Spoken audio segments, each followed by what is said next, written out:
Sayings of the Holy Prophet Muhammad, peace be upon him.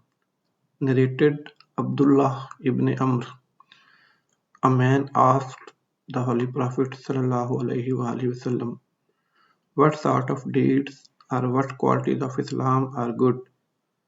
The Prophet ﷺ replied, to feed the poor and greet those whom you know and those whom you don't know.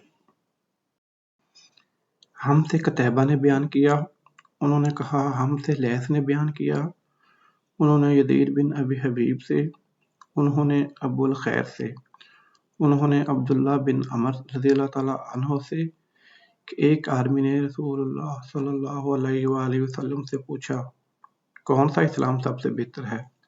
आप सल्लल्लाहु अलैहि वसल्लम ने फरमाया कि तू खाना खिलाए और हर शख्स को सलाम करे, ख्वाह तो उसको जानता हो या ना जानता हो।